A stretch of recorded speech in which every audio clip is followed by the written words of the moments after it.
സത്യത്തിൽ ഇതൊരു സൈക്യാട്രി ഹോസ്പിറ്റലായിട്ട് തുടങ്ങിയതാണ്. മാനസികമായിട്ടുള്ള രോഗങ്ങളും ബുദ്ധിമുട്ടുകളും അനുഭവിക്കുന്ന ആൾക്കാരെ അഡ്മിറ്റാക്കി ചികിത്സിക്കാൻ വേണ്ടി തുടങ്ങിയ ആശുപത്രിയാണ്.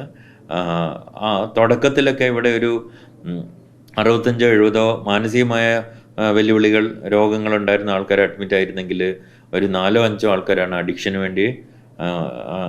അഡിക്ഷനുള്ള ആൾക്കാർ ഡി അഡിക്ഷൻ ട്രീറ്റ്മെൻറ്റ് നിന്നിരുന്നുള്ളൂ. പക്ഷേ പിന്നീട് മാനസികമായ രോഗികളുടെ എണ്ണം താരതമ്യേന കുറയുകയും ലഹരിക്ക് അടിമപ്പെട്ടിട്ട് ചികിത്സയ്ക്ക് വരുന്ന ആൾക്കാരുടെ എണ്ണം വളരെ കൂടുകയും ചെയ്തിട്ടുണ്ട്. ഇപ്പം നമുക്കിവിടെ ഉള്ളതിലൊരു 75-80% ആൾക്കാരും ലഹരി വിമോചന ചികിത്സയ്ക്ക് വേണ്ടി അഡ്മിറ്റ് ആയിട്ടുള്ള ആൾക്കാർ.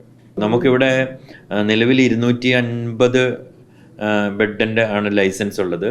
അത്രയും ആളുകളും ഇവിടെ ഫുള്ളാണ്. ചില സമയത്ത് നമുക്ക് ആൾക്കാരെ അഡ്മിറ്റ് ആക്കാൻ പറ്റാത്ത സാഹചര്യം വരും. ഗവൺമെൻറ് മെൻ്റൽ ഹോസ്പിറ്റലുകളൊക്കെ നിറഞ്ഞ് കവിഞ്ഞ് അവിടെ അവരെ അനുവദിച്ചിരിക്കുന്നതിന് എത്രയോ ഇരട്ടി ആളുകളെ അഡ്മിറ്റ് ആക്കുന്നു. മെഡിക്കൽ കോളേജുകളിൽ അതുപോലെ തന്നെ ആക്കിയിരിക്കുന്നു. സ്വകാര്യ ഹോസ്പിറ്റലുകളിലും ഡി അഡിക്ഷൻ സെൻ്ററിലും ഒക്കെ ഇത് തന്നെയായിരിക്കും അവസ്ഥ. ലഹരിയുടെ വ്യാപനം തടയണം. വ്യക്തികളെ ഞങ്ങളിപ്പം ഇവിടെ ചികിത്സിക്കുന്നു, അഡിക്റ്റായി പോയ ആൾക്കാർ ചികിത്സിക്കുന്നു. ആ ചികിത്സിച്ച ആൾക്കാർ പിന്നെ വീണ്ടും ലഹരിയിലോട്ട് പോകാതിരിക്കാനുള്ള പരമാവധി ശ്രമങ്ങൾ നമ്മൾ എടുക്കുന്നു. അതേസമയം ലഹരി സമൂഹത്തിൽ വ്യാപിക്കുന്നതും കൂടുതൽ ആൾക്കാർ അഡിക്റ്റ് ആവുന്നതും തടയാനായിട്ടുള്ള നടപടികൾ കോടതിയും പോലീസും ഗവൺമെൻറ്റും പിന്നെ ഈ മാധ്യമങ്ങളും പിന്നെ സാമൂഹികമായിട്ടുള്ള ഉത്തരവാദിത്തമുള്ള ഓരോ സ്ഥാപനങ്ങളും ആളുകളും ചേർന്നിട്ട് അതിനുള്ള പ്രതിരോധ സംവിധാനം എത്രയും പെട്ടെന്ന് ഉണ്ടാക്കിയെടുക്കണം. അപകടം തന്നെയാണ് ഇതിൽ. നമ്മുടെ കൾച്ചർ മാറിപ്പോയി. ആ കൾച്ചർ മാറിയതിൻ്റെ ഭാഗമായിട്ട് നമുക്ക് പലതരം പാർട്ടികൾ വന്നു.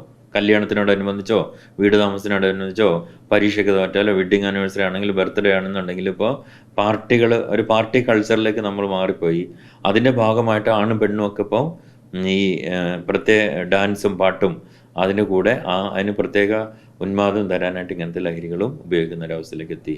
ഇതിപ്പം മുമ്പ് കാലത്ത് മദ്യപാനം പുരുഷന്മാരുടെ ഒരു കുത്തകയായിരുന്നുണ്ടെങ്കിൽ ഈ സിന്തറ്റിക് ഡ്രഗുകൾ വന്നപ്പോഴത്തേക്ക് യുവതികളും വീട്ടമ്മമാരും വളരെ വേഗം അതിലേക്ക് എത്തിപ്പെടുന്നുണ്ട്. ഈ കൾച്ചർ മാറിയതിൻ്റെ ഒരു ഭാഗവും ഈ സോഷ്യൽ മീഡിയ അതിലൂടെ ഒരുപാട് ആളുകളെ പരിചയപ്പെട്ടിട്ട് ലഹരിയിലോട്ട് എത്തിപ്പെടാനുള്ള സാധ്യതയും ഇന്നത്തെ കാലത്ത് വളരെ കൂടുതലാണ്. ഒരു മാസത്തിൽ ഒരു 10 കേസെങ്കിലും പെൺകുട്ടികളും വീട്ടമ്മമാരും ലഹരി വിമോചന ചികിത്സയ്ക്ക് വേണ്ടിയിട്ട് വരുന്നുണ്ട്. പെൺകുട്ടികൾ കുറേ ആൾക്കാർ പെൺകുട്ടികൾ വിദ്യാഭ്യാസത്തിന് വേണ്ടിയിട്ട് ബാംഗ്ലൂരോ കൊച്ചിയിലോ അങ്ങനെയൊക്കെയുള്ള മെട്രോ നഗരങ്ങളിലോട്ട് പോയിട്ട് തുടങ്ങിയ ആൾക്കാരുണ്ട്. അപ്പം അതിൽ നിന്ന് വിട്ടിട്ട് ഇപ്പം നമ്മുടെ നാട്ടിൽ തന്നെയുള്ള പ്രൊഫഷണൽ കോളേജുകളിലോ ഹൈസ്കൂളുകളിലോ ഹയർ സെക്കൻഡറി സ്കൂളുകളിലൊക്കെ പഠിക്കുന്ന കുട്ടികൾ ലഹരിയിലോട്ട് എത്തിപ്പെടുന്ന ഒരവസ്ഥയിലേക്ക് കാലം മാറിയിട്ടുണ്ട്. അതേപോലെ തന്നെ ഗ്രാമപ്രദേശങ്ങളിൽ താമസിക്കുന്ന വീട്ടമ്മമാർ പോലും അവർ വാട്സപ്പിലൂടെ ഇൻസ്റ്റാഗ്രാമിലൂടെ ഒക്കെ പരിചയപ്പെട്ട അവരുടെ സുഹൃത്തുക്കൾ വഴിയൊക്കെ ഈ ലഹരിയിലേക്ക് എത്തി അവരങ്ങനെയുള്ളൊരു അഡ്മിറ്റ് ചികിത്സയ്ക്ക് തേടി വരലുണ്ട്. വളരെ കോഴിക്കോട് വയനാടിൻ്റെ ബോർഡറിലുള്ള താമരശ്ശേരി അവിടുന്ന് ഉൾഗ്രാമത്തിലുള്ള ഒരു 29 വയസ്സുള്ള ഒരു വീട്ടമ്മ, 3 മക്കളുണ്ട്, കല്യാണം കഴിഞ്ഞ് 3 മക്കളുള്ള വീട്ടമ്മ. അവരുടെ ഭർത്താവ് ഗൾഫിൽ ജോലി ചെയ്യുന്നു. അവർ ഭർത്താവിൻ്റെ വാപ്പയുടെ അമ്മയുടെ കൂടെ അവർ താമസിക്കുന്നു. അപ്പോൾ അങ്ങനെ അതിനിടയ്ക്ക് അവരെപ്പോഴോ ഒരു ഇൻസ്റ്റാഗ്രാമിൽ പരിചയപ്പെട്ട ഒരാൾ അവരെ കാണാൻ വന്നു. അപ്പോൾ കാണാൻ വന്ന ആൾ ഒരു ജ്യൂസ് കൊടുത്തു അയാൾക്ക് കുടിക്കാനായിട്ട്. ആ ജ്യൂസ് കുടിച്ചപ്പോൾ അവർക്ക് ഭയങ്കര സന്തോഷമുണ്ടായി.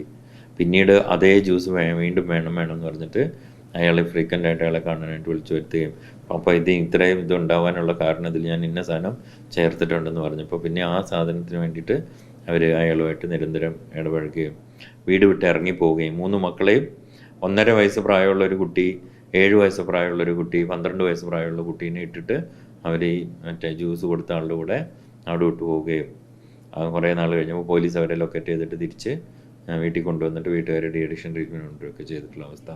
അങ്ങനത്തെ ഒരുപാട് അനുഭവങ്ങളുണ്ട്. പ്രൊഫഷണൽ കോഴ്സുകൾ പഠിക്കാൻ പോയിട്ട് അവിടുന്ന് സീനിയേഴ്സിൻ്റെ അടുത്തുനിന്നോ ജൂനിയേഴ്സിൻ്റെ അടുത്തുനിന്നോ അല്ലെങ്കിൽ ഫ്രണ്ട്സിൻ്റെ അടുത്തുനിന്നൊക്കെ ലഹരിയിലേക്ക് പോയി വിദ്യാഭ്യാസം തന്നെ മുടങ്ങിപ്പോയ കുറേ കുട്ടികൾ അക്രമം ആ ലഹരി ഉപയോഗിച്ച് മാനസിക നില തെറ്റി വരുന്ന സമയത്തുള്ള അക്രമം സാധാരണ ഒരു മനുഷ്യനുള്ള അക്രമം ഒന്നും ആയിരിക്കില്ല.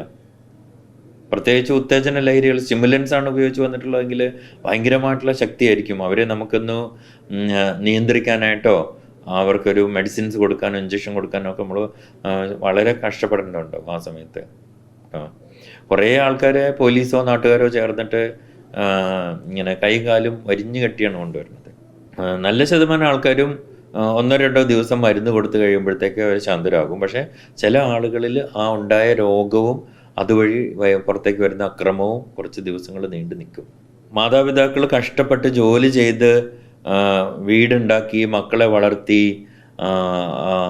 അവരെ പഠിപ്പിക്കാനായിട്ട് നല്ല സ്ഥാപനത്തിൽ പൈസ മുടക്കി വിട്ടു. അവിടെ ചെന്നിട്ട് ലഹരി ഉപയോഗിച്ച് തുടങ്ങി. ലഹരി ഉപയോഗിച്ച് കഴിഞ്ഞപ്പോഴത്തേക്ക് അവർ ഒരുപാട് കോഴ്സ് ഡിസ്കണ്ടിന്യൂ ചെയ്യുകയും അതുപോലെ തന്നെ ഒരുപാട് കടബാധ്യതകൾ വരുത്തി വയ്ക്കുകയും ചെയ്തിട്ട് വീടും സ്ഥലവും വിറ്റിട്ട് മകൻ ഉണ്ടാക്കിയ കടബാധ്യതകൾ തീർത്ത് വാടക വീട്ടിൽ താമസിക്കുകയും അപ്പോഴും ഈ മകൻ ലഹരി ദുരുപയോഗം തുടരുകയും ചെയ്തിട്ട് അവസാനം ലഹരി ഹൈ ഡോസിലുള്ളിൽ ചെന്നിട്ട് ആ കുട്ടി മരിക്കുകയും പിന്നെ വീട്ടുകാർക്ക് ജീവിക്കാൻ ഒരു സാഹചര്യം ഇല്ലാത്ത അവസ്ഥയിലുള്ള ഒരു ഫാമിലി ഉണ്ട്. ഇതൊരാളുടെ കഥയാണ്. ഇതുപോലെ ആയിരക്കണക്കിന് ആളുകളുണ്ടാവും. ലഹരിക്ക് ഇപ്പം പുതുതലമുറ ലഹരികൾ, സിന്തറ്റിക് ലഹരികൾ 1 ഗ്രാമിന് 2000-4000 രൂപ വിലയാകും. ഇത് ഗൾഫുകാരൻ്റെ മകൻ എന്ന് പറഞ്ഞാലും ഈ ഗൾഫിൽ നിന്ന് ചിലപ്പോൾ ഒരാൾക്ക് മാസം 35,000 രൂപ ശമ്പളം കിട്ടുന്നതെന്ന് വേണമായിരിക്കും 20,000 രൂപ വീട്ടിലേക്ക് അയച്ചു കൊടുക്കാൻ. ആ 20,000 രൂപ കൊണ്ട് ഈ 4 ആൾ കഴിയുന്നതിൽ ഈ 4-ൽ ഒരാളായിരിക്കും. അപ്പോൾ ഈ 5,000 രൂപ ഒരു മാസം അയാൾക്ക് വേണ്ടി സ്പെയർ ചെയ്യാനുള്ള ഫാമിലിയിലാണ് ഇയാൾ ദിവസം 2,000 രൂപയുടെ ഈ ഇങ്ങനത്തെ ലഹരികൾ ഉപയോഗിക്കുക. അങ്ങനെ വരുമ്പോഴത്തേക്ക് അയാൾ ഒരുപാട് കടബാധ്യതകൾ വരുത്തി വയ്ക്കും.